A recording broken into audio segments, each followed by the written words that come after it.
baby? Welcome back to another brand new episode of the Dumb Guys Do Racing podcast, and I'm here with the boys, Jimbo, Coach Mike, and Todd, motherfucker.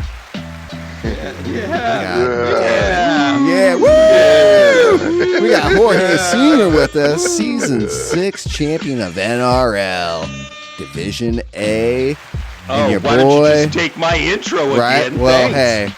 hey, I'm trying to speed through it because your boy, I'm going to let the listeners know your boy fucked up. Either I fucked up or the machine fucked. I'm saying the machine because I pushed record. It was never user error. Never user error. But yeah, the machine's having some hiccups. Everybody, we had some great stuff, and man, I apologize. Sean fucked it up. I apologize. We had a flow going, and he put the brakes on everything. The brakes. Yeah. What a prick. Right? That's what happens. Sean's a dick. Our Ferrari guy. Ferrari Ferrari strat, baby. Yeah. What's Ferrari strat? Crash and free practice 3. And fuck it up. Crash and then don't come back. Yep. So, again, we've got Jorge, champion, on, we found out, on the McNaughty NRL yacht in Monaco. That's right. He decided to give us a call from a payphone because the yacht's not that big. And apparently it's the size of a dinghy, and all the podium winners have to share it. But they are in Monaco. Yep. They just don't have any money, no phone except for a payphone. They got a quarter to call somebody. And we just heard the amazing strategy and the practice that went into. Oh my gosh. Yeah. Oh, that's. And I'm gonna apologize again, everybody. I apologize, and I'm hoping you can do a real quick version of that again. Yeah. So I think the question was start of the race, Jorge, you just annihilate your battery. You just go through it, and like the commentators were like, oh my gosh, what's he doing? I can't believe he's doing it. And we're trying to guess what's going on. So Jorge becomes the rabbit and jumps out in front, and everybody's like, what is he doing? Yeah. So Jorge figured out a way to run the Corvette VGT as fast as possible. And can you go into it in do the best for us, because I know we just crushed all the momentum and all the flow of the conversation. So can you give us a recap of what everybody missed? Yeah, sure. I'm having deja vu. But well, one, I did love the fact that when I watched the replay back or the broadcast back, that the commentators were like, this guy's an idiot. I can't believe he's doing this. But yeah, so the strategy was essentially use as much battery as possible, as quickly as possible, basically deploying it, 10 seconds per lap for the first 13 laps or so, and that'll deplete the battery completely. Once you do that, the car will automatically regenerate a very, very small amount of battery, and then it'll stop regenerating. And so then what I did was just deploy a little bit of battery every other lap for the rest of the race. And so, just to use round numbers, if everyone starts with 100 seconds of battery that they can deploy, with my strategy, I was able to deploy that first 100 seconds early in the race and then continue to get more and more battery. And so, I'm deploying, let's say, 120 seconds total throughout the race, which that extra 20 seconds or so is probably more than that, but it works out to quite a bit of time. So no, that's a huge amount of time, actually. Right. Like it's two not pit stops. It's literally two pit stops, because you were 25 seconds ahead at the end of the race. So yeah, that's 2 pit stops. And great job figuring that out. That's some engineering shit. That's some engineering shit right there. Because I'll be honest, I didn't mention it the first attempt at recording, but I was kind of partly with the commentators, like, dude is kind of screwed. Yeah, he's used it, but he's gonna have to pit the extra. Like I was doing the math in my head, not knowing about that little extra regen, thinking, okay, yeah, you just kind of blew it a bit. It looks like because yeah, you're way ahead, but you're gonna have to pit. They're gonna grab you once you do the extra pit stop, and then they're gonna have overtake button still. You might be in big trouble, kind of thing. And then it just the gap never came back. Yeah, and It just I kept mean, staying there, and I was just like, "What is going on? How is he going so fast?" It didn't stay there. It was It continued to grow. Yeah, like Yeah. it was just like, how is he doing this? Because they never would be on you because you were just all out there. They were watching for the most part the other battling happening, so you could never really see you getting that extra deployment all the time. You know what I mean? So it was just like, what? How is he? How? Like Jim said, you were putting purple laps down all the time. It was just like, how is he doing that with no pulling away? Nearly. Yeah. So yeah, engineering marvel. Yeah, nearly every lap. I mean, purple sectors almost every lap. I was watching it. And I'm like, how is he doing this? And I mean, we all know that you're a fast driver. I mean, you came in second last season. So, but I think that's a masterclass in figuring out the strategy and figuring out what you needed to do to win the championship too. Yeah. We know that you were consistent through the season. I don't remember. I probably should. Where did you qualify for the final race? Because, I mean, qualifying was based on what you did during the season. Right. Yeah. So, yeah, I was in third. So it was Bobagito in first, Witt in second, and then I was in third. Yeah. And so real quick to touch on, what you said about getting out in front and then possibly getting caught by everybody. I also thought, one of the big advantages of my strategy, even if I didn't have the battery regeneration thing that I had figured out, there is something to be said about being out in front, right? I'm not going to be battling with anybody. I'm not going to be losing. You got clean air. Yeah, I can just run hot laps. There's that aspect of it. Yep. Yes, I'm going to have to run or do an extra pit stop, so that's going to lose me time. But at the same time, I'm also going to be gaining a little time, not a net gain necessarily. But if I'm losing 20 seconds in the pit, I'm also going to be running better tires on every stint of tire. So, instead of running hards for 25 and how bad are those going to look, and then mediums for, 15 and how bad are those going to look? I'm running hards for 13 and then mediums for 13 and 13 and then softs for 10. So, I'm going to lose how much of that 20-second extra pit am I going to lose? Maybe with the faster tires for longer. 10 seconds or something like that. So there was all these different things I was just trying to factor in, because it had its drawbacks, but it also had some positives as well. Yeah. It's rather interesting because that kind of strategy is what I personally like doing. I know the boys kind of like doing that, is getting out of the traffic a lot, because there's so much battling. And in normal racing, league's a little bit better. People are smarter racers, but in normal racing, when we have a strategy in races, dailies or World Series races, it's like get out of the traffic because people are just going to be banging the doors and slowing each other down. So, and we make up time on massive undercuts all the time on people, and it's just like, you go into the pit, you do your strategy early, whatever, late, whatever it is, and you end up gaining like a ton of positions. Just being smart and staying away from people. And I'd rather be all by myself doing, like you say, quality lap, kind of just putting in the paces and smooth without any pressure on you, no battling, no nothing, clean air.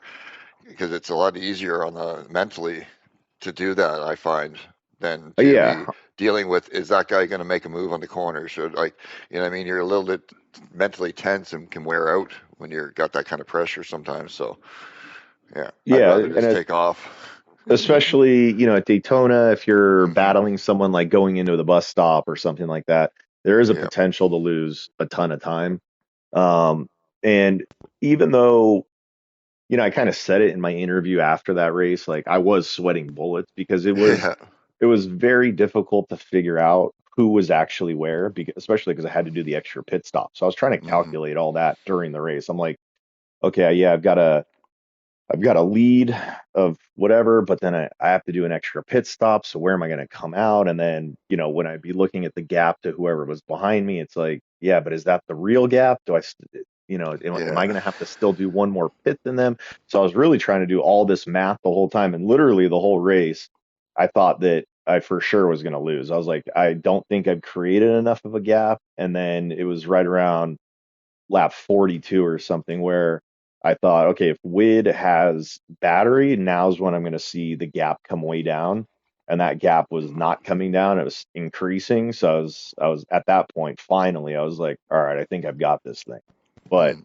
yeah, so I mean, it was an interesting race. It was easily the most strategy involved race I've ever been in. So that was, I guess like kudos to McNaughty for setting it up that way Yep. because that whole race was literally just strategy. Yeah, I Yep. mean, we've got to give props to McNaughty and whoever helps him figure out the the races, like Mhm. whoever is testing with him, that he's got some great guys that are out there making it interesting, because it if you watch let's say the Formula 1 race that happened yesterday, because of course we're recording this on Monday morning. Yeah. If we watch the Formula 1 race, again, it came down to strategy, but Mhm. it was a boring race. Your race wasn't a boring race. It was exciting because we didn't know what was going to happen with you and your battery compared to everybody else. That was the exciting part of everything. So, you know, it's it comes down to, I know we're lucky on the PDXMT because we have Coach Mike, and Coach Mike makes us practice. When we go into the Gran Turismo World Series or Gran Turismo World Series races, um, we have done some sort of practice to figure out strategy. It's just important. Mhm. Do you have anybody on the? You're part of Papa's House of Game, right? Yeah, So and Well, MMR, you mentioned which Moose. right. yeah, you mentioned Moose. Do you guys Is he get your together? main? Yeah, I Is he mean your we do. main We did. training? I'm sorry. Go ahead. Is he your main guy you train with or practice with? Well, it's his whole team really because I joined kind of an affiliate team of his that was they were doing IRO, and so I joined IRO mid season, and then in this coming IRO season, it's just going to be Moose's team, MMR, but a lot of those guys were doing NRL. So yeah, we would all practice together and work on strategy. And obviously it's super helpful to do that versus, trying to figure it out on your own. And I mean, and those guys are Hmm. very involved and, motivated and interested. They're not just showing up a day or two before the race, trying to figure stuff out. Right, right. I mean, it's funny because we were in a league that we don't talk about. We're in a league, and Mike and I, the reason that we came first and second in the league was the amount of time we put in figuring out the strategy, to Mhm. the point that at the end of the season, or three-quarters of the way through the season, people started changing their strategy because they saw what we were doing. Mhm. Right.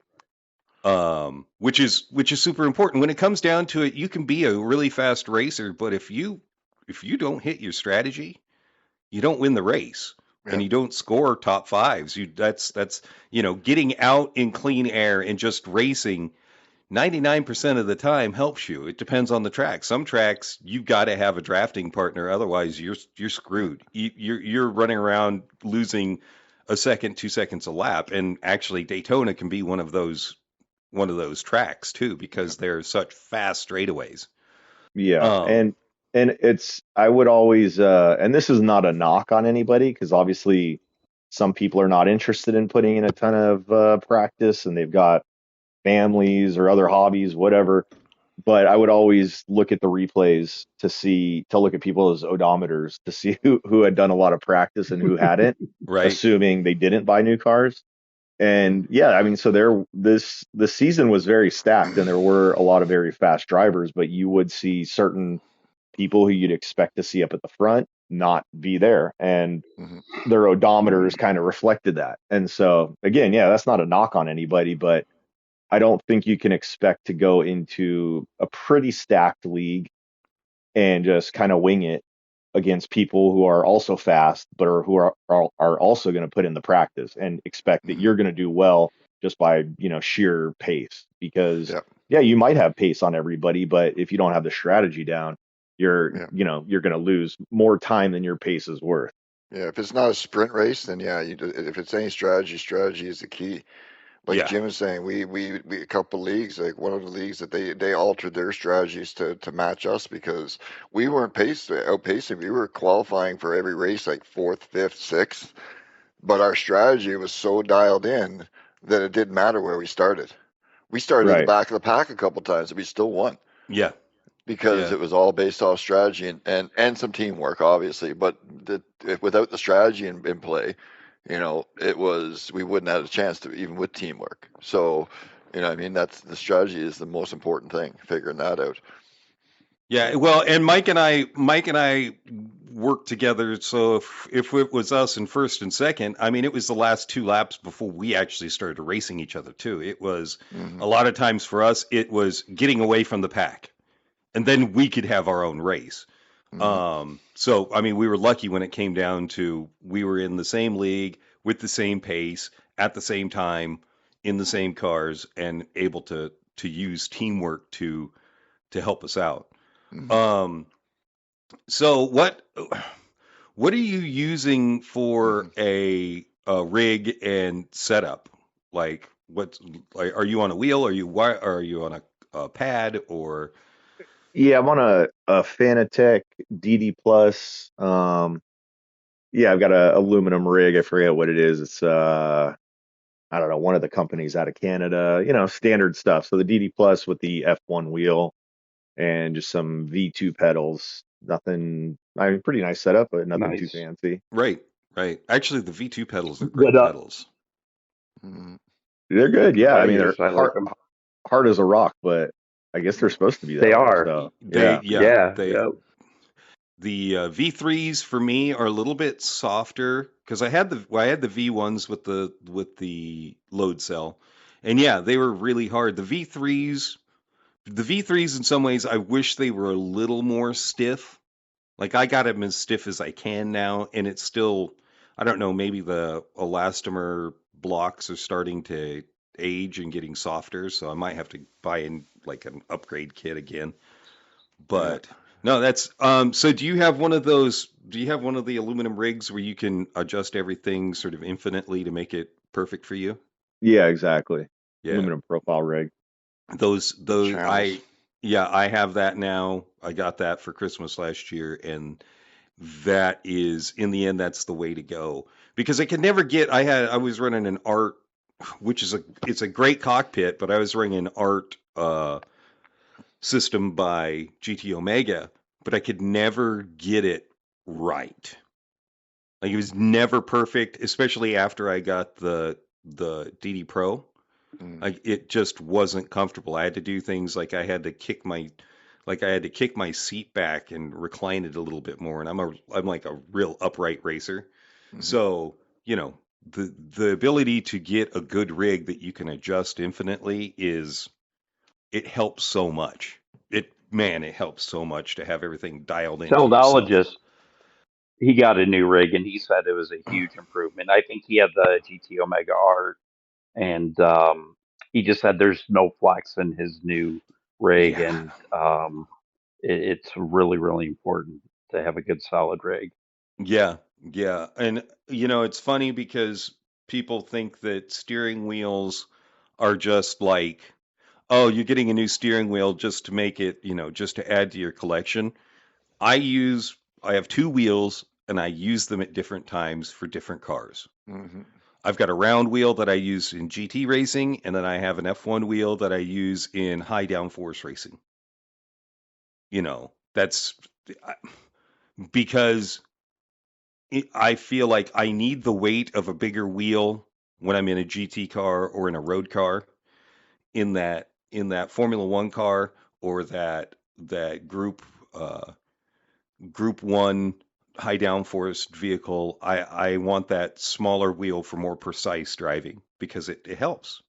It just does. How long have you been racing in games? Like, did you start with GT7? Were you a GT Sport guy? Are you old enough to be back to, we're all old guys, so we all started on Gran Turismo 1. So how far Yeah, do you go back in racing? yeah, I'm old too. So I was GT 1 and 2, and then I did not play any video games from like 18 to 40. And then during COVID, I took it up again and started playing a little bit of sport on a controller. Sucked extremely bad, and then just kind of snowballed from there. Man, it must suck to have a young voice. Same. That's what I Never, did. never heard that before. I was not thinking for you to go between 18 and 40. I was not thinking that at all. Well, shit, we I can all was thank thinking- COVID too for getting us all back into this shit too. Yeah, That's the COVID. best thing. I The one good stopped thing playing. out of COVID. Yeah, I stopped playing in Gran Turismo 4. I didn't play between 4 and Sport.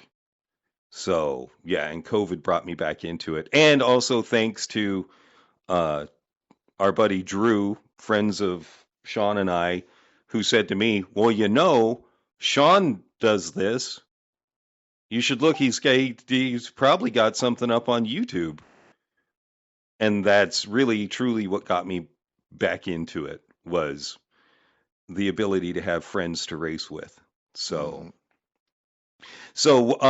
what? Now, Jorge, are you a daily guy or are you more into league racing? And Yeah, I'd say up until maybe a year ago, I did, yeah, quite a bit of dailies, but I always thought they were kind of silly. The whole, doing 50 of them a day. I was always more of a grind to try and get a really good quality time and then do, I don't know, 5 a week or something like that, handful here and there. And then maybe within the last year, kind of discovered league racing. And ever since then, I'll grind some daily time trials just for kind of the fun of it, and because I think it's helpful. But I rarely do them. I'll do 1 or 2 a month, basically. Yeah, it's really specific, especially on my main account. It's got to be a good daily race for me to put any time into it. Um, on my other accounts, I'll do daily races just because. And there are a few guys out there that I'm helping get faster. So I keep a couple low accounts so I'm able to race with them and help them through races, and give them the support they need to become faster. All of them that I've been starting with. There are 4 guys that I've been working with, and 3 of them have gone from being D racers to now they're B racers in the last 2 months. Mhm. Just because Jorge, they do you do ask any questions. nations? Do you do any nations or manu? No, not anymore. I used to, and I always say I'm going to, and then I look at the combos, and it's usually 2 or 3 combos that I hate, and I'm just like, I don't why bother for me personally. I'm like, I'm not going to grind this and try and get a good result in practice, like go karts it to scuba or whatever wacky combo it is, some street car at Road Atlanta. So no, So what would be your prime combo? Like the one that you like? I mean, I like most of the Group 3 stuff. I wouldn't mind some Group 2, Group 1, some of the old Group C cars, stuff like that, I guess. And then I'm not a big fan of like the fake tracks, the Deep Forest, Trial Mountain, obviously, which get used a Thank lot, you. stuff like that. Thank So I'm Give me some more, real ones. Yep, he's yeah, I like just like us. the, He's like us. the classics, Watkins, Road Atlanta, Suzuka, just, stuff like that.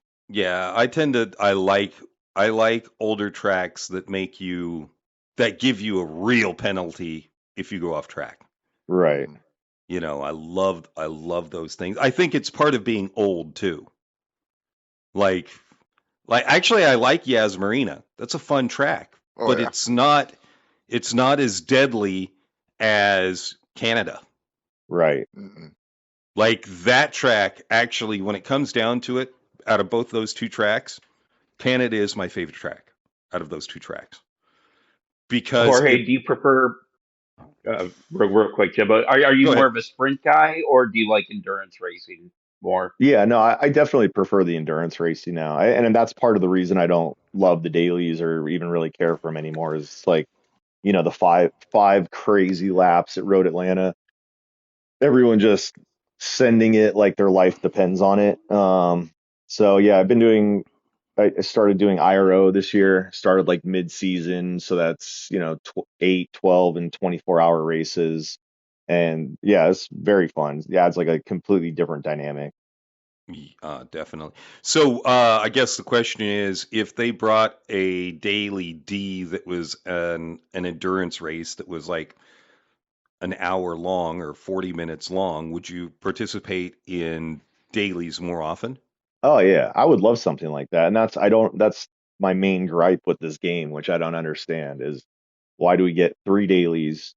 One is almost a meme race, then a group 4 race that we've probably seen 50 times, and then a group 3 race that we've seen 50 times. That's like, how hard is it to just throw in a fourth one of something unique or something like you said, an endurance race? So yeah, I'd be totally on board for something like that. Yeah. Yeah, sadly, they would rather give us scapes, Yeah, exactly. Yeah, you I know. know. Well, Or which, well, yeah, the state of the game. What improvements would you like to see? We just had Spec 3 released. Are you happy with what Spec 3 brought, and what else would you like to see improved? I mean, for me personally, no, it doesn't really do much because I don't really do any single player racing. Someone recently told me that I guess something like 90% of the people that play this game are playing single player, so it's great for them. But yeah, for me, it's not going to do much. It's the two new tracks and one new car, and I personally don't love the tracks so far, what I've seen. So yeah, not to be a Debbie Downer, but that's just how I feel about it. I think I just don't understand, like I, just mentioned, why they just don't add more things for people to do on here in terms of multiplayer. We get, I guess I can't complain too much because I'm not participating in the manufacturers in the Nations Cup, which would add that extra element, but it's also not there a lot of the time. How many months is it gone? So yeah, I would just love to see more multiplayer stuff. I've never really been on iRacing, but I kind of understand or believe that if on iRacing that there's a million different things to do at all times, different series you can join and stuff like that. So I just don't understand why we don't have something like that. Yeah, I think when it comes down to it, it's funny because I was talking with Dave the lawyer last night, and it comes down to you have a company that is trying to please everybody and really is not pleasing anybody, Right. because you've got to think this is a couple years ago, Kirith was like, only 13% of players play online. Right. So 87% of people are doing scapes and only playing offline, which is weird because the offline challenges were crap. They Yeah. just are. They're not great. If you're racing against any of the AI, it sucks. You just get ahead of them and they won't pass you, and you can do and they're slow. Well, and Oh it's yeah, not even the way they set it up, which I think they fixed with this new update and all the single player stuff you can do. But that's another point, actually, something I never understood about the game. All those single player races, back when I would occasionally do them, I was like, this is not even real racing, because they would start you in the back in a car that if you were to, if you're in last place out of 20th, you've got 10 lap race or whatever. The only way you're going to get to the front and win the race is to tune your car to be much, much faster than the rest of the field. So you're not really racing anybody. You're just blowing past everybody, attempting to catch the leader before the race ends. And if you actually were just to be in the same car as the rest of the field, you're not going to be able to make up 20 positions in 10 laps. So it was this weird, uh, you know, just this weird rabbit chasing the rabbit type of race, which never even felt like real racing to me. So I guess they're fixing that, or they have fixed it with the new update. But yeah, so I always thought that was bizarre. What's worse than that is, when we started playing back in GT1 and GT2 and GT3 and 4 or B spec and 4 or A spec and 4 or whatever it was, you had a ladder. Like, you started off in the slow cars and built yourself up slowly. And of course it wasn't in sport, but they really didn't make that happen in 7 at all. There was no ladder to go up and race, which made it really weird, because they're like, oh, well, the career is your menu books. But it really wasn't. It's a very odd thing that they did with this game. And with introducing the power pack, they sort of went back old school. And the weird thing is, they give you fun cars to drive. We're not going to talk too much about it, because next week's show is going to be talking about the power pack in the Spec 3 update. So I don't know that Polyphony failed with GT7, but they certainly didn't hit it out of the ballpark. Yeah, I mean, I agree. I think the game has great potential. I play the game all the time, like every day, and I have a lot of fun on here, but that's mostly due to things that people in the community have set up. And I think the game has great potential, and it seems like a very easy fix, or for some of the things that I think are shortcomings and other people similarly minded think are shortcomings. I feel like they could fix it easily. Why they haven't, I don't know. But yeah, maybe they'll get it right with the next one. Well, I think they have a missed opportunity with you. You gave us poor daily races for this week. Like, they're really bad. And instead of taking advantage of that and releasing new daily races with the Spec 3, because you've got a new car and you've got new tracks, there's no reason why they shouldn't. You get the update and then you get some new races. I don't know why they didn't do that. I don't know why they don't. Why don't they improve the races that they're putting out there? Why don't they do like they did and use tracks that they never use? Yeah. I mean, St. Croix, which is a track that a lot of people love and you never see, they finally put it into the mix. Right.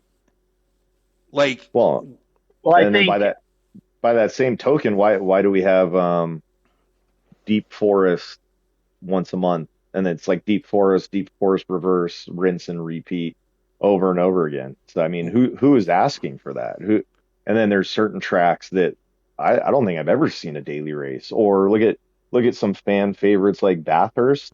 There was 2 years ago, I think we got Bathurst back to back, and then I think they had maybe 6 months ago a Group 4 daily there. But I mean, it's so sporadic and rare. It just, to me, it doesn't make sense. I'm not sure why they do it the way they do it, but I guess they have their reasons. I don't know. Yeah. Well, I think right now with what they've done, I think is because the spec came out, they just keep the races mediocre bad, right? Rinse, repeat for sure, obviously, but because they want people to use the new shit. If the races are good, they got a new car and new tracks, but nobody's going to be doing the new power pack, right? They'll be doing the races and the new tracks. So give them a week, a couple days of here's the new stuff, play for a bit, and then this week is going to be one of the new tracks in the new car, either GT3 or the F3500. You know what I mean? We have Nürburgring. Yeah. Group 4, 2 laps. That's daily race C.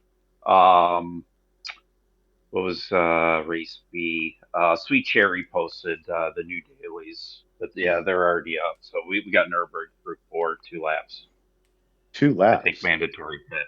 Yeah. Okay. Another thing that it's a race we had 6 months ago. Well, and the other thing is, why are you doing a mandatory pit if you don't need to pit?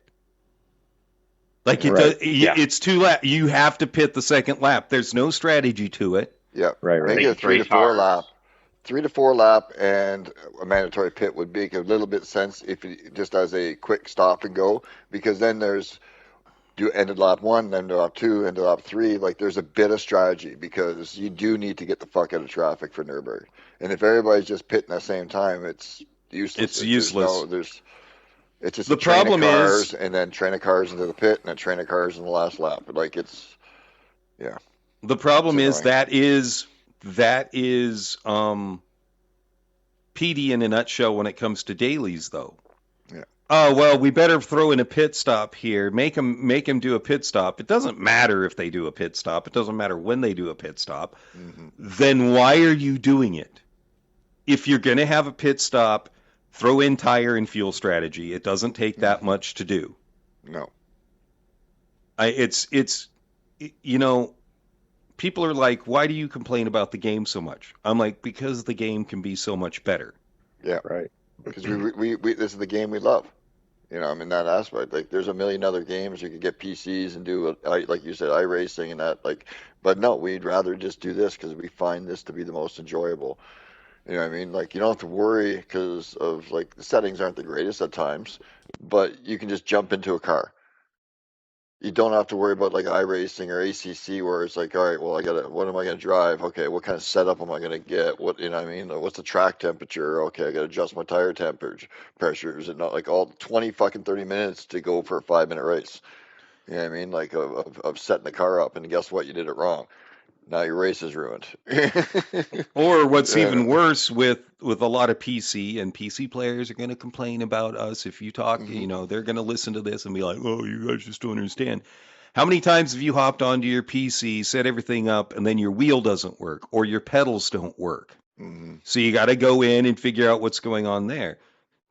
Gran Turismo, you don't have to do that. Mhm. Most Plug 'em- likely, the 99.999% of the time you can hop in and you're not going to have any problems with your wheel or your pedals. Yeah. It's plug and play. That's what Yeah. makes it. And everybody goes, well, it's so arcadey. Well, it's not really that arcadey. It's just not No. as in depth as those other races or But it race can games be. are.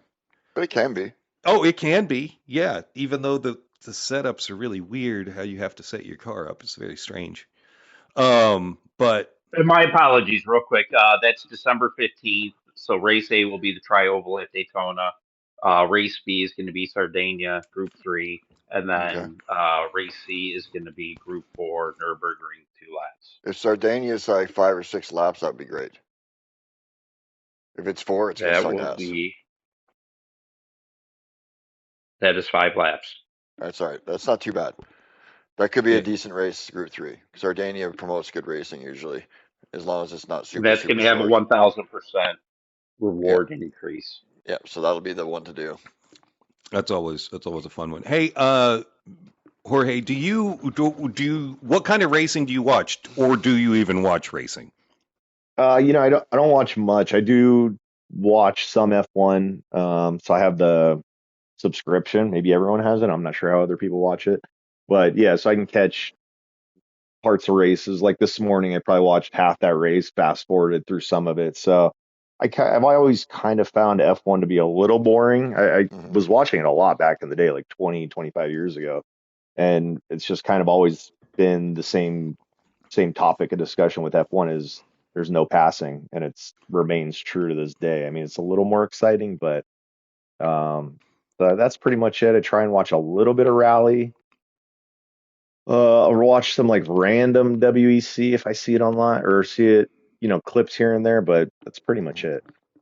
Man, see, WEC and IMSA and, well, Australian supercars are probably the 3 best, well, Miatas. Miatas, IMSA Miata series. Yeah, IMSA Miata series. Those are the 3 best race series to watch if you like racing.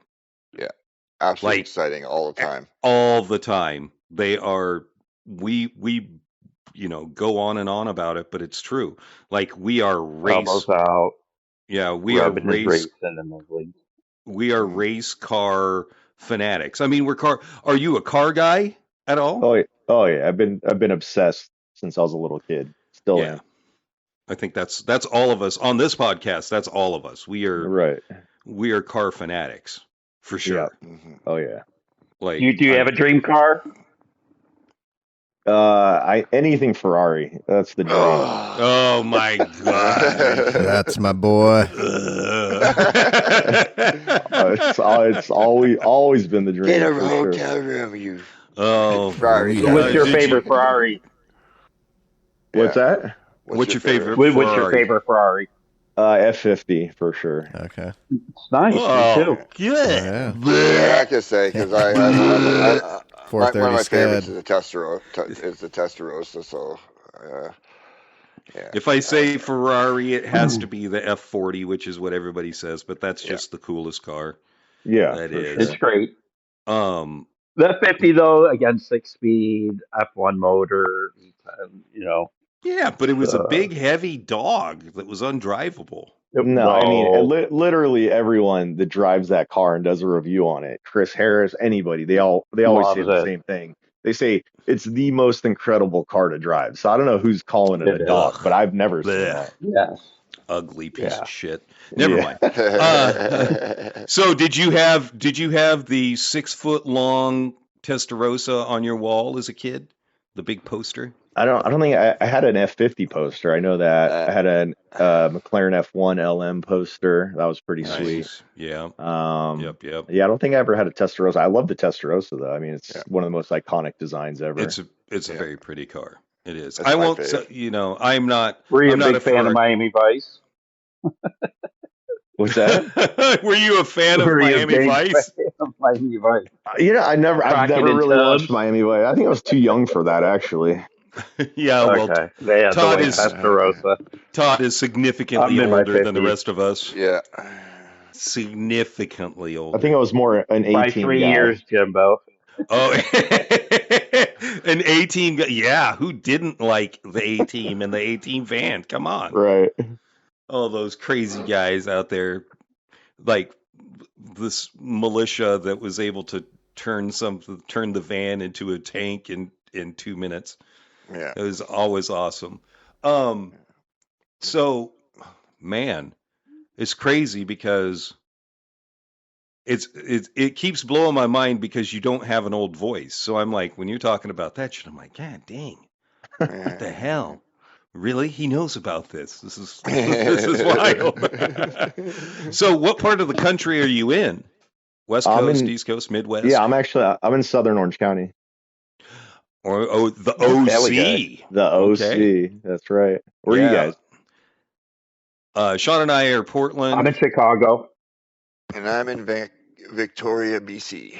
Oh, okay. Yeah. We just got 6 inches of snow last night. Ooh, we got more cold rain. That's what we got. Welcome to Oregon. Yeah, I love Orange County. One of my best friends lives in Huntington Beach, and Orange County is nice. It's really nice. Yeah, it's very nice. I love it here. Yeah. I lived in Vegas for 8 years, and then I moved back here, and it's night and day difference. So it's really hard to beat. This in other parts of the country, but you got to pay to play, so that's the problem. Yeah, that's a big issue with Southern California. Everything is crazy expensive. Yeah, crazy. Yeah. How much are you paying for fuel right now? I don't even know. Maybe $5. I honestly don't even look at it. I just put it in and You just put it in your car and go. pretend like it didn't happen. Yeah, exactly. What kind of car are you driving right now? I have a 24 M3 competition. Oh, very nice. Damn. Nice. Very Damn. nice. That's real nice. And any mods?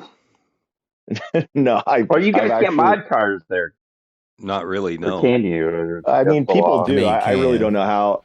I don't know how they do it or how they get away with it, honestly. But I've actually never modded a car, and every car I get, I always say, "I'm going to do this. I'm going to do that. I'm going to get exhaust," and then I'm pretty frugal or cheap, so Yeah. it's like, am I going to pay for the car and then drop another 15 or 20 Right. grand? And I'm like, nah, it's good enough how it is.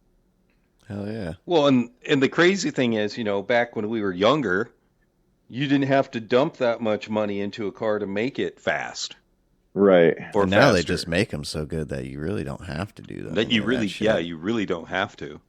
You know. Yeah, I wanted to do some cosmetic stuff. I had a buddy who got the same car and he did, some carbon fiber stuff on the exterior, and I was looking at that, but then again, I'm just like, is it worth expensive. the 10? Is it worth the 10K, or is it good enough how it is? So Yeah, that's. So do you have one of those loud colors, like the green, or do you have kind of a standard it's actually color?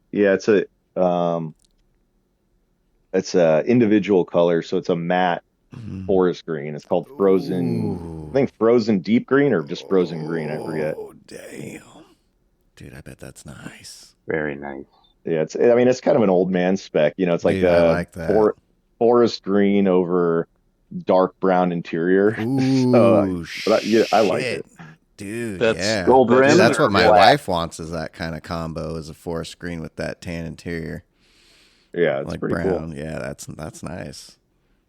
Especially but matte. that's because we're all old people. Yes, we are. So we're like, Hey, I'm in my lower 40s. Racing green. I'm only Is 43. that racing green with brown interior? Yes, Oh please. yes. Yeah, it's like the hunting lodge spec, Yeah.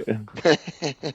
Fuck Yeah, I mean, come on. Fucking A. Tell me you don't like dark wood and leather. British racing green with the Rich.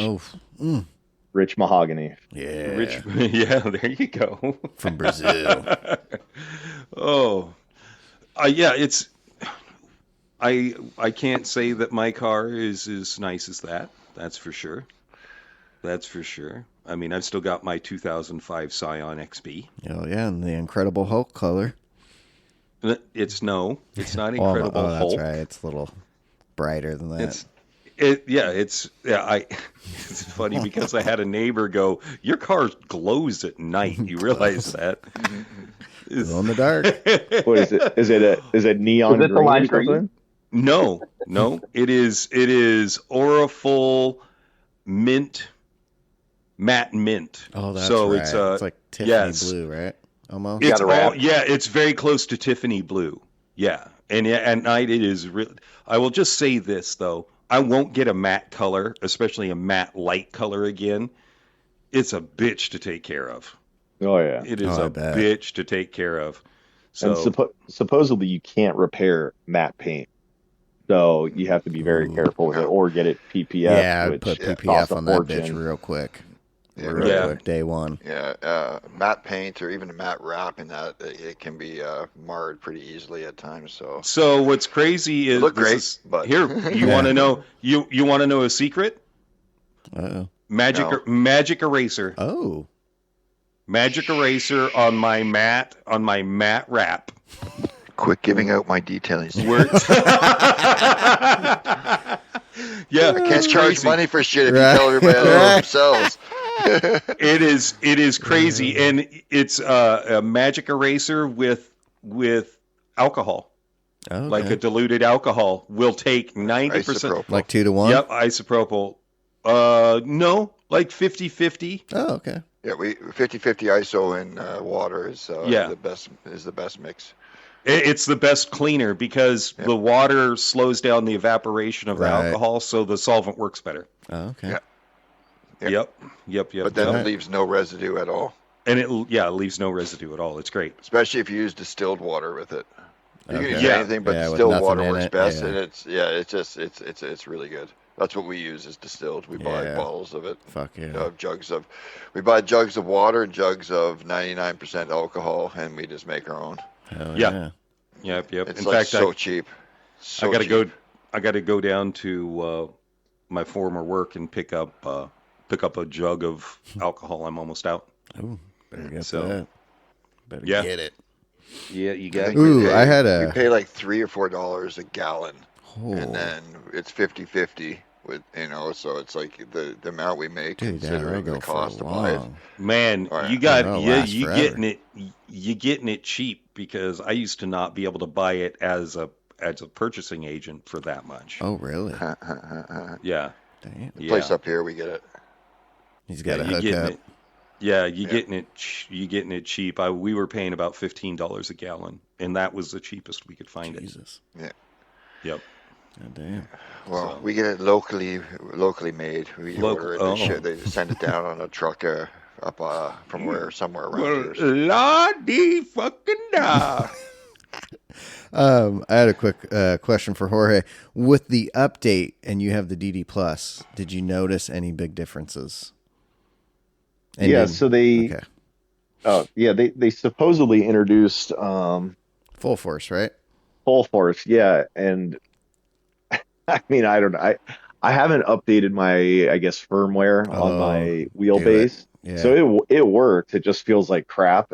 Other people who have updated their firmware have basically said the same thing. Mhm. It just creates like an artificial high frequency buzzing through the wheels. So if you go over a rumble strip, Mm-hmm.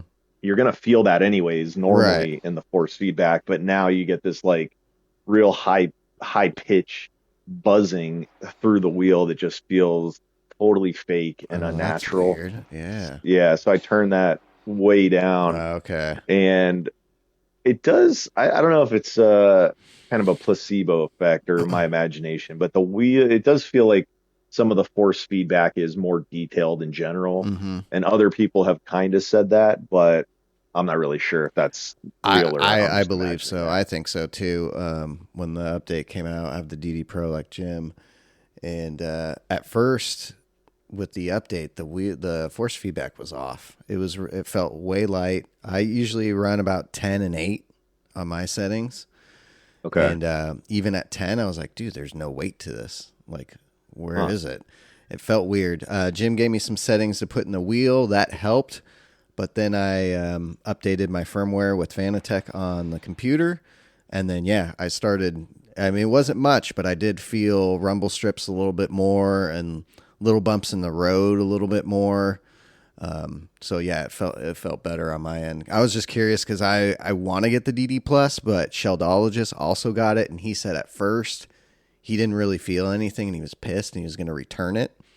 But then after dealing with it more, doing some different settings and messing with it, he said it started to feel a lot better and felt good. Yeah, so.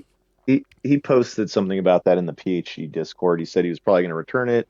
And then he said he did like a back-to-back comparison. Yeah. And he said he's going to keep it. He likes it. And I felt the same way. I mean, I only bought it because I had a DD Pro and I was like running it pretty much maxed out. And I was like, I want like 5 or 10% more. Mm-hmm. And all the reviews I had seen had basically said, don't expect to be blown away. And sure enough, when I got the Plus, I was pretty underwhelmed. Yeah. But I just kind of was like, it's here. I'm too lazy to return it, and it is kind of serving a purpose. Is it worth the money? No, and then I kept it, and yeah, in the end, I'm happy I kept it. But I mean, I guess if you've got money to burn, then why not? But I would not buy it expecting a whole new bunch. Yeah, because I just want a little bit more. I don't need much more. I would just like a little bit more detail in the wheel of feeling things. I don't need much more force, but Black Friday deal was great. I should have picked it up, but that's the thing, though. I don't know, in terms of detail, how much more detail am I feeling? Okay. I mean, I don't even know if it's any or if it's a very marginal amount. I think it's really just comes down to the force. So right on. I might be good where I'm at then. Yeah, I don't know. You should ask other people. Right? I think I want to get Sheldon back on to talk about his experience with VR and then that DD Plus with the update. So I want to get him back on. So we can you got to talk to someone that has updated firmware. Right. They probably have a better, more accurate. Are you going to be doing that update? Hey, I've never updated. Oh, you never anything. updated? I don't even own a PC. And oh shit, you're like Todd. I guess neither do I. You're like Todd. they say it's not true anymore. But when I first started getting into Fanatec, there was all the forums. Everyone said you never should update anything if it works. Just keep it as is because you can brick your stuff, or you just read all these people's threads who had major problems getting stuff to work again. Well, that has happened for sure. Because I remember I used to run 4.55 driver. That was the best. And then they were coming out with all these other drivers, and then I think they did an update where it fucked with the 455, so they downloaded another driver, did that driver, it wouldn't connect, it fucked everything up. I had to delete that, put the 455 driver back on, update that motherfucker to that. Yep. It was a pain in the ass. Yes, it used to be like that. I think Corsair, though, the way they're doing it now to where you're not going to have individual drivers like that. It's just one like Fanatec app that you get for the PC. Download it, you plug your shit in. Tells you need a firmware update. You do it. And I was very surprised and very, very happy because I didn't want to go back. But it worked. Yeah. It worked and it didn't mess my shit up. I was the test mule. Yep, he was. You do have to calibrate the wheel though, back. You do. I did because in the throttle and brake settings where you can kind of play with it, the threshold on those, I noticed my steering was off by like a degree or two. So yeah, I had to go back in there and actually had to recalibrate it a couple of times to get it to where it was like 0.1 or 0.2 off. But yeah. Hey Jorge, did you have the BMW Fanatec wheel? Since you're a BMW owner, or? I have the round one, not the GT3 one. Okay, I got the round one too. All right. Yeah, I'm not. I mean, $1,500 for that other one. Yeah, I actually don't even like the way it looks, but it's crazy, which I'm glad. Price. If I thought it looked great, then I would probably be an idiot and buy it. Right? But you can use it on your Group 4 race car. Dude, I wonder if you could get the Connect for your M4 now. And you could literally take your wheel from your rig and put it in your car and fucking drive it. I bet you anything you could do that. There probably is a way because there is an aftermarket wheel for the car that looks very similar to the Fanatec round wheel. So you probably could make that work. Right? Somehow. That would be fucking nuts to do that. That would be sick. It would be. That would be worth the purchase right there. Cool. That would be badass. So what did you think of the excitement coming into this weekend's Formula One race? Tense, scared. Who were you scared for? Myself, and if Lando lost, the crash out I'd be dealing with today with my daughter. Oh, that's right, because you have a teenage daughter. Yeah, that's it. I was afraid. I was like, please win, motherfucker, please win. Has everybody watched the race? Yes, sir. Yeah, I watched it. Might, yeah. I'm good.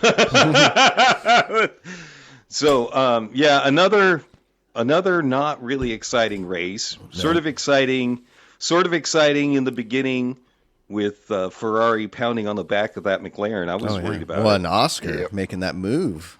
Oscar making a great move. Yeah, great move. I was like, what are you? Oh, my God. You're making me nervous. Shit. That was the move that Barry R made on me at Lago Maggiore. Mm-hmm. Round the outside. It was great. I was like, wow, that's good racing.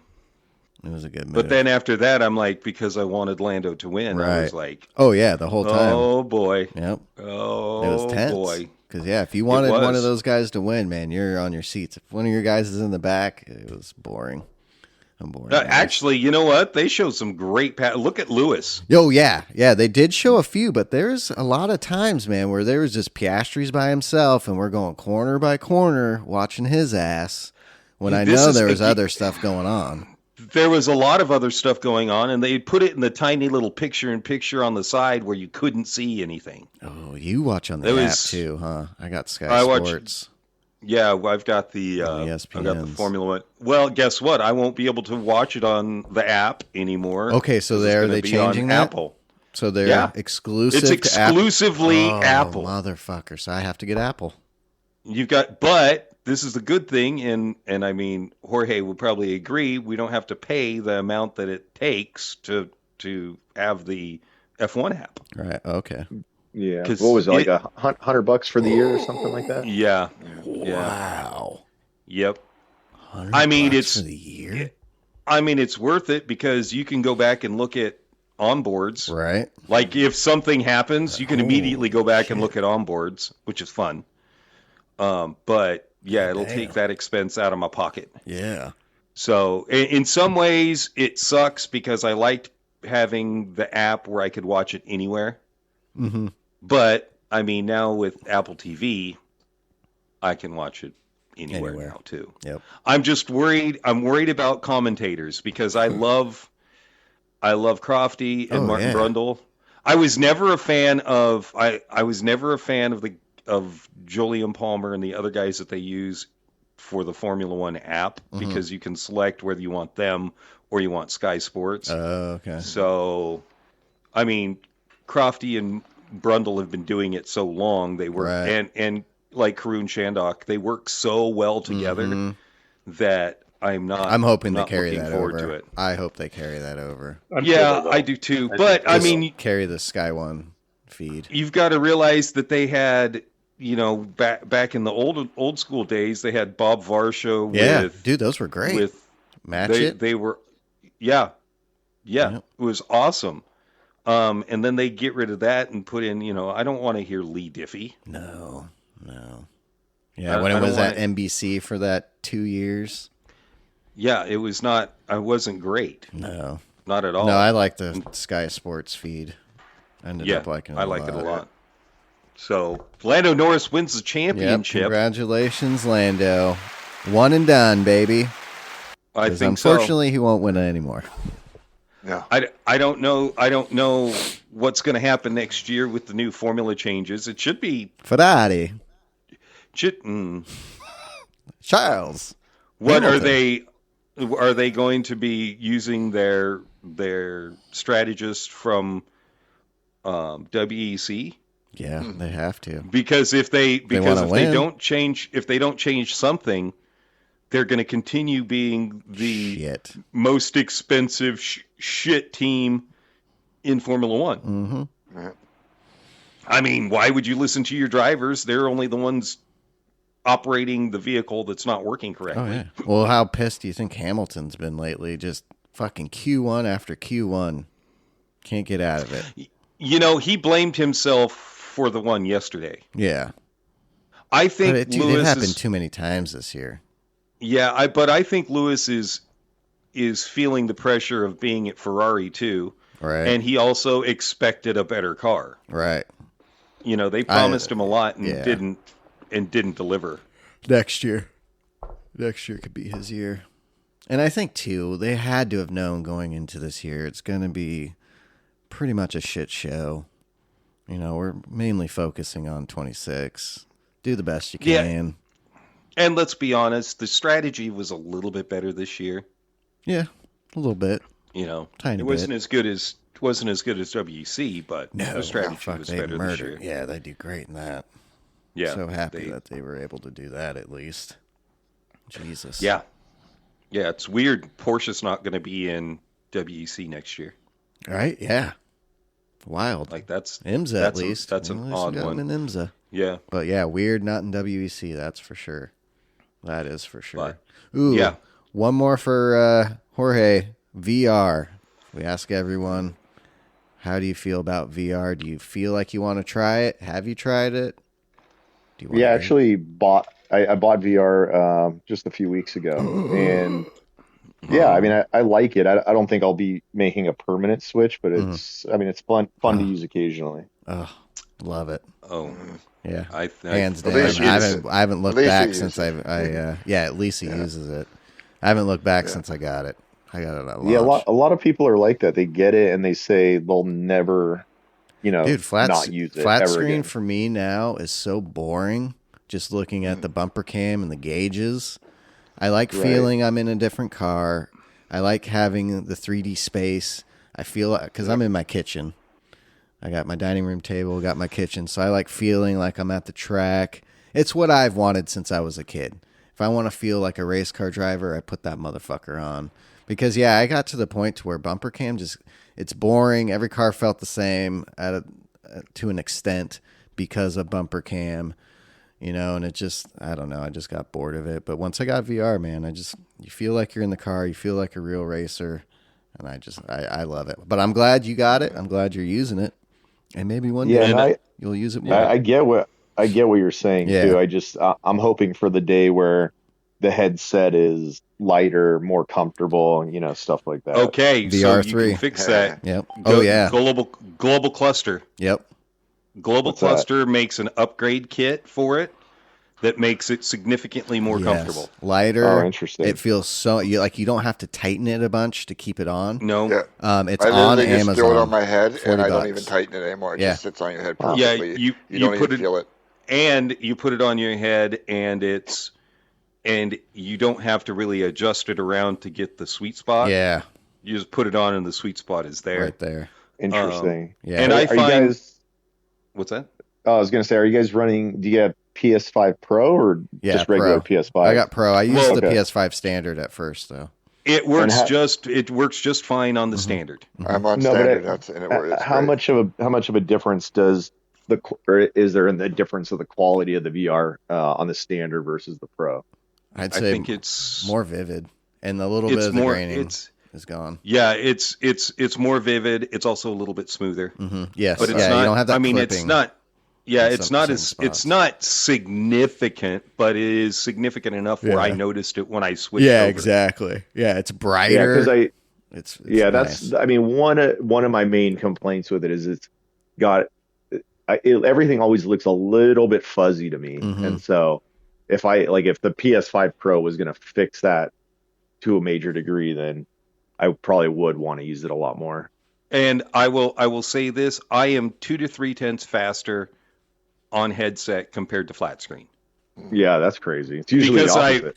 Because I race both. Yeah. The difference is you do actual racing with the headset on. You look where you're going, like you turn your head into corners, like at Deep Forest a couple weeks ago when we had the finals. You go into the hairpin and you look around the hairpin. You don't stare at the front of your car. You turn your head and look at the apex and look at your exit point.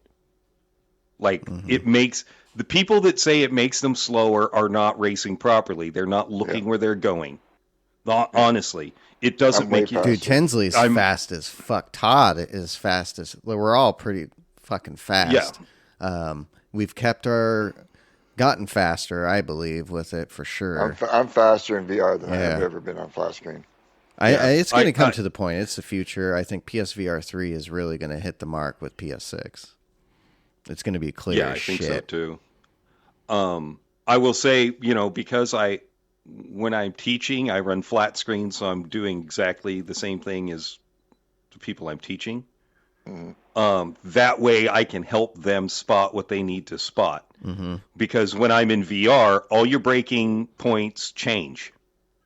They improve because you see different things that you can latch onto and use as markers from the inside of the car. Like you're like, okay, when this tree hits this part of your A pillar, that's when I brake, instead of looking for something on the ground, or you find way more braking points, more precision when you're racing. Like that's what I found. And people that think that they're slower in it are slower in it because they want to be slower in it, because they don't want to put in any practice either. The ability to look through corners and have it's weird because we weren't bad flat screen, but for me, I get into VR now, and ever since I started, it's like the ability to go through a corner and look through the apex, look through the exit before I'm even getting there. Whereas on flat screen, you have to wait for the car to turn through the apex to see your exit. You know what I mean? And it just delays your inputs mentally that way. Whereas now, as I see it, my hands follow, the car follows wherever I'm looking. So it just makes you so much faster to be able to see and pull the car where you're looking. And it's a huge difference than the flat screen. It's just like, the flat screen is so understeery in that way. The patience and waiting for the rotation. So yeah, I feel like the physics are a little different too, going from different viewpoint, from bumper to hood cam to cockpit mode to VR. I feel like it's a little bit different. Yeah, actually, I almost think that some of that is related to the speed of the game, because if you notice, when you're in cockpit view, everything slows down big time compared to the front bumper cam. Everything's much faster. Coming at you quick. I think you're your reaction times I think have to probably be a lot faster, and you probably have to do things quicker. I never liked cockpit view, but I actually drove in it for, I don't know, a couple months, and it was Right. like you just feel like you have so much more time to do things and react to things or Right. set up a turn. And so yeah, I can definitely see how VR would be similar. And I noted that was one of the first things I noticed is I was like testing it on Daytona, about to go onto the tri-oval. There's that sharp left-hander, and I'm going straight, but I'm looking to the left at the apex, and I'm like, oh yeah, this is like a much more realistic experience because Right. I'm looking there versus the just hood is pointed straight ahead, and so it's a lot different. Yeah. Well, and in rally, Oh yeah. Rally. dude, rally is Oh, you look where you're going. You look where you're going. You don't have, like, you're not just looking at the front of your car. You are staring, when your car is sideways, you're looking out the windows. At the side window. Yeah. Like, that's my favorite thing to do is, like, even against AI, like going to the AI dirt rally races and that, and you're like, you could turn the car backwards, sliding through the corner, and be looking at the car coming right at you, like through your windows and stuff. Like, it's so amazing. Yeah, it's just absolutely amazing. Like, I used to not like rally, and the other one I didn't like a lot was go-karts. With VR, It's amazing. they're probably the two funnest things you can do in GT is VR go-karts or VR rally. It's so much fun. It's so much fun. Yeah, actually, I haven't tried rally yet, but I'll have to try that. Yeah. That does sound fun. Oh, it is. Yeah, you'll have a blast. That and Super Formula is one of my favorites too. Oh, Right. Yeah, I did do that, and the old Formula cars. Yeah, That was those fun. are so good. yeah. So good. So you probably got that Black Friday price then. Yeah, I did. I think what Nice. $299 Dude, that's versus such $399. a steal for that. And I think if you do get that cluster, the comfortable mod, $40 on Amazon, totally worth it. And you mess with that and you find that good adjustment, I think you'll use it more because it's so much more comfortable. Because yeah, dude, it would squeeze the shit out of my head, have a headache, Pressure, Just- yeah. just too much. Or it was pressing down on my nose. Oh And yeah, everyone that I was in the voice chat with was like, "Whoa, dude, you sound sound ridiculous right now." Yeah. Oh shit, that's amazing. Yeah. Well, good. I recovery, would say boys. also as well, like if you're using VR, don't use the earbuds. If you're honestly, I think using a separate headset mic kind of set up, then it sounds better because the mic and everything is right in your face. So you get more of that, like people, if you're a heavy breather, for example, you'll hear that constantly in the mic on the VR. Right. That's all you hear is, also- all you hear is like, like it malfunctioned. It malfunctioned something the other day, and Drew and I were racing, and he's like, Jesus fucking Christ, I sound like I'm in your fucking nose, man. What the fuck, man? Fix your mic. And I literally was like, what the hell, man? I took my headset and everything off. I'm like, I don't even have my mic on anymore. What the fuck?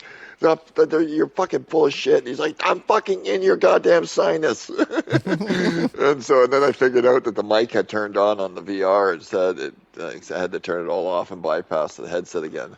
And as soon as I did that, it goes back to normal Back to sound. normal. And it's just like, yeah. So Yeah. Also, I don't know if you know about this app, Victory Dash for GT7. It's a little chief engineer in your ear as you're driving in VR, and it'll give you your lap, your times, if you're off, your tires, your fuel. These queers like a little man talking in their talking ears. to us, telling us this ain't fucking Well, Tokyo sweet nothings. Drift. It's funny because I know Moose. So Moose had gotten VR a few months ago or 6 months ago or something, and just like everyone else, would always bitch about you don't have this information or you there's don't some have of that this, yeah. information. And I literally said, I'm like, there's got to be some race engineer app out there that will give you all this stuff. So Yeah, they're working on it. It's getting closer and closer because, there are some stuff we're still missing. Once they're able to let us know if we have a penalty, and then they can let us know the deltas to the guy in front and the guy behind, then that's all we need. I'm perfect. Yeah. I'm good to go Right. because then I'm going to shut off the lap timer that hovers in front of you. I'm going to turn that real off. life, huh? Yep. and then so on that I'm really rolling. I would like to know if you would be up for a challenge on the next NRL season and win the championship in VR. Be that VR champion. I absolutely not. Fuck that. Nope. Honest. You're crazy. Yeah, exactly. Oh, that's I'm not that dedicated to it. I mean, and I just don't love the idea of sitting around with a big old headset on my head for hours. But I mean, like Boba Gito, I don't know if he was in this last season and he pretty much dominated the Saturday split. Mhm. Yep. He switched to VR like right before the season. And I Oh, was shit. thinking to Okay. myself, oh great, he's gonna suck this whole season. That's perfect. But no, he did great. Good. He did really So good. the proof is with him that Mhm. you absolutely can be. I think he got faster, like you guys were just saying, Yeah, actually. I think so too. So you can be fast and do really well in NRL with it, but that will not be me. You can ask him to be Well, your messiah. Right. like even still, a lot of us took Ferrari for the manufacturers in the last World Series there, and it was, I think there was 10 in the top 20 drivers for Ferrari were VR drivers. We're VR drivers. Oh, the that's top crazy. the top 2 in Canada were VR. We were VR drivers. Me and Luds. Like it Because it's, it really has had the reputation since it came out that it's borderline impossible to be as fast as you are in VR. And then there was a couple people, I think you mentioned Tinsley, and they're almost looked at like as anomalies. Oh, everyone's slower, but then there's like one or two guys who make it work. But yeah, I mean, Todd is faster in VR than ever. Like him and Stoosman Brown too. He and Stoosman Brown is VR also. I mean, there were four of us were in the top 12, for Ferrari, and we're all VR. Right. Yeah. No. So that's what I'm saying, though, that it seems like it's making it's a lie. Yeah, it is. What it is the problem is you have major streamers that won't use it because they can't communicate as much with their followers, their chat, because you can't see your chat, and that's all they're worried about. An idiot. Yeah. So sorry that it doesn't help you with your chat, but our team isn't about the chat as much as we're about the racing. Well, that's what I love about T-Case. T-Case was saying the same thing before he got it. I don't think I'm going to get it. I like to engage with my chat and do my streaming. I don't think I would use it. And now that fool is always on there, and he loves it. And he just wears it while he's streaming now. So I was like, dude, right on. Even Tisney does it all the time now, too, with his lap guys, stuff like that. And he even comments, it is so much better. It's going to take someone like him really pushing it. He enjoys it thoroughly. Like he says, it's so much better to be able to look through corners and see everything. And he doesn't do it all the time, and he is just as fast. And he realizes, with some time you could be freaking really fast with the VR. Yeah. Because you have that ability, and he talks about it every time he gets into it for his guides. He's just like the ability to look through corners and see, it's game changing that way. It does make you faster. And I think a serious issue is with Gran Turismo. I think if we saw the top drivers in VR, more people would go VR also. Yeah, I think so. But we also have to remember that the top drivers are not necessarily car people. Right. Video game people. They're video game people, not car people. And that's... Well, I also think there's probably a possibility that the top drivers are always going to just use whatever would be used at the World Tour events. Exactly. Right. Yeah, they don't want to do something, and then if they make it to the event, then they have to relearn everything in a different way. Well, the wild thing, too, in those World Tours, a couple of those guys being there, dude, racing chase cam. Yeah, I was chase cam. A couple of them were running chase players. Cam. It was wild. Well, that's Danny Solis is a controller player. Yeah. He's fast as fuck on controller, and he has to go to the World Series and use a wheel. Yeah. I think the World Series should be put to the test as wheels, VR, go at it. Oof. Dude. Well, I should be think it really I should think be it shouldn't or make matter. it I think it's wheels, VR, or controller. Yeah. whatever you use. Yeah, maybe open it up to whatever you use. Yep, whatever you use is what you use. There's no That'd be cool. reason they can't Have do a big that. mix of everybody. That'd be interesting to watch. You got your guys And on then- It would really controller, come wheel, down and then to it VR. would show what is the best. That'd be a good showdown. That would be the Well, shit. yeah, and those guys like Danny who are controller players could be the fastest in the world Yeah. because they're on controller all the time. You know, it would show those guys that can't afford a wheel and rig setup that they can make it too, and they can be just as fast because we know a ton of controller players. Oh, yeah. That are screaming fast. Super fast. Yeah, I don't know how they do Boise, KP, Varial. waves. I don't know how Waves. they do it. Waves, negative waves. Yeah, There's a lot of fast. That shit just I seems mean, impossible to me with a controller. Waves is on a PS4. Right. Dude, that's fucking really insane. that's really insane. Yeah, it's crazy because I mean it's like this is a world championship and you're handicapping people. I'd like but, to see have you a know. VR division, have a championship for just VR.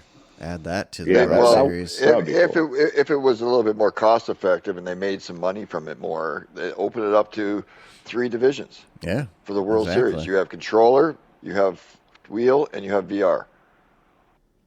Fuck yeah. I mean, they could do. Why haven't they hired us yet? All right. Why not? Shit. That would Sign me really up. expand because that would bring more people in because you would now have 3 categories to enter in, right? You can only be in one, obviously, and put it up to that opens it up to more players. So now it's not just the 1 or 2 people per area kind of thing. It could be 4 or 5 in that area. There's 2 controller guys and 2 VR guys, and so when you get there, it just brings more of the community in because you want to promote VR, you want to promote this and that. Put those players in there in the spotlight. Put the device in the spotlight. You know, Yeah, I'm you surprised too they don't sitting push on it your more. couch on a controller. Yeah, you're not going to get outplayed because you can compete against other controller players. You know, for example, we'll say look at first-person shooter games, right? Call of Duty, Battlefield, things like that. You can set it so that you're on console only. You can sort it so that there's the crossplay, that whole mouse and keyboard, your device inputs. You can set all that up so that all you have, so that you're equal playing ground to everybody you're playing with. Why can't they Right. do that in a sim game? Set it to controller only, please. I just want to be racing against controller players, or wheel only, or what I mean, mix. Yeah. Because the game knows your input, Oh, so yeah. it puts you into those inputs, Right. kind of thing. Yeah. Well, unfortunately, I'd- with daily races, Yeah. there's just not enough players. people. Oh, exactly. But Half these I would- lobbies are your race and B and top. split. Imagine what being able to do your not. It's a dream, a far-fetched pipe dream, but imagine being able to do your dailies against nothing but VR drivers in the lobby. Dude, that'd be the shit. Well, here's You'd be here's racing the 2 people. here's the Yeah, problem. exactly, Here's but the yeah. problem though is if you keep having bad daily races, people won't race them. hmm That's the biggest issue with people going into daily races. If they're not fun and they don't require you to think, most of your drivers aren't going to be there. Mm-hmm. They're not. Well, yeah, the A and A plus guys are like, fuck that. But there's so many. We're the minority, and there's so many of the other guys that just fucking love that shit for some reason. That they get the think Daily stats. Race C Yeah. at Suzuka had 21,000 players Wow. worldwide. That's it. That's not a lot, right? No. No. That's shit. No. It should be like 60,000, 80,000. What's average? Got it. Like 60, 40 between there? 40 I and think in the 60? 60s, 60s, upper 60s, a good one will get 80, possibly 100. But yeah, 21,000. Yeah. So again, I think PD did that because again, Spec 3 was Right. rolling out, Power Pack was rolling People- out. Mhm. They want more people to spend time Just dicking on the around. power Well, pack. dude, what It's they like, did with the multiplayer lobbies, giving those for like leagues and stuff more availability to mess around with things and add certain things to it. So that's going to make league races better. So good on them for doing that.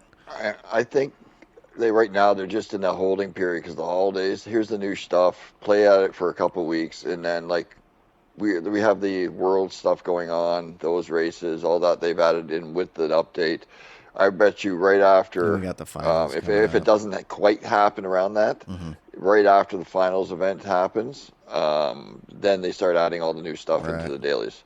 Yeah, Because they're going to have that too. Yeah, because there's going to be 2 or 3 weeks where everybody's on holidays and stuff right around Christmas, New Year's. So do the thing, Christmas break, throw all these dailies in that are the new shit. Yep. You know what I mean? Like give you 2-3 weeks of playing with and doing all the new power pack stuff, getting used to the new lobbies, playing your races, the custom stuff that everybody's seemingly doing now because they want to do the new tracks. Have your fun there. Do this. Enjoy the new downloads. Merry Christmas. All right, here's the new races. Yep. Happy New Year, motherfuckers. Well, there you go. we have to You want realize people to play it and spend the money. You don't want to really put all out good races together.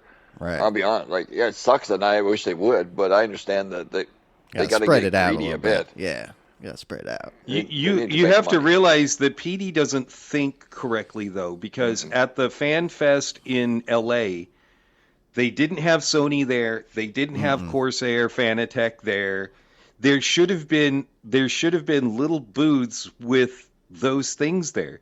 You had enough people there to increase the knowledge on the things that you want and to advertise to them. And unfortunately, And they didn't do that. Yeah, unfortunately, I think they picked a shitty spot. I think if they would have went to the Anaheim Convention Center, they could have had spots for Sony, Fanatec, more rigs for people to try, Spec 3 for us to try. I think that's where they dropped the ball big time. Yeah, VR setups for people to try, but they wanted to be downtown, next to That poop was and bad. piss. and all Well, the that's homeless. exactly, and especially local people aren't really going to want to go downtown that area. no. I don't even know it, and I don't even want to like. Right. That's why I might as well just take a walk downtown here to the shit show. Well, yeah, here. Jorge's, you're You know in what I mean? Orange Like- County. You didn't attend. No, I wasn't that interested, and then especially with it being in downtown Yes, LA, it's like Yeah, Exactly. I avoid LA like the plague. I go Exactly. once every 5 Dude, years. it was so. Yeah, dude, it's Fucking gross. Fucking downtown gross. Portland is fucking disgusting, and Oh, it made downtown our Portland, and it look makes our nice. Portland look clean. Yeah, I was like, ours isn't so crazy. bad. Like Right. it's Oh like my it God. was It like was- it was. I walked 2 blocks the wrong direction and immediately turned Really? Oh, around shit. and walked 2 blocks, and it's still in the right direction is not good. No, Right. And you got to realize that I'm used to the homeless. I mean, I live in Right. Portland. Yeah. I'm used to the homeless, but I was like, whoa, this all is a right, different no. kind of homeless here. This is homelessness that I'm not going to deal with at all, and No. I'm used to no. homeless. Yeah, it was it was crazy. Oh, how much do you want to pay to park for a day? I'm going to go down to the Gran Turismo World Finals Right. and pay more for parking than I do for the ticket to get in. Mm-hmm. Dude, they would have definitely. Anaheim Convention Center would have been fucking perfect. Perfect. Yeah, and then we could have not had to pay for a hotel Yeah, and just exactly. with Rob. Exactly. been nice. It's just it's craziness. It's absolute. They don't. It's like they It's don't. a love-hate relationship. We love them, but we It also is. hate them. Yeah, absolutely. And aspects. thank God Todd wasn't there because he would have gotten close enough to Kaz. To Oh throw yeah, dude. Todd would have body slammed that motherfucker. Fuck you, Kaz. God, I hope that happens one day. I'll pay the bail.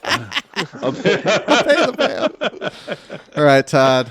We got to wrap this up. Real quick, Jorge, do you have any socials Yeah, where that can you we want to find give you? out? If so, if not, I It's all have good. 0 socials. Love it. okay. All right. Good and luck on that finding 'em. bombshell. Yeah. Yeah. So on that bombshell. Woo! We're out of here, guys. Thanks everybody for tuning in.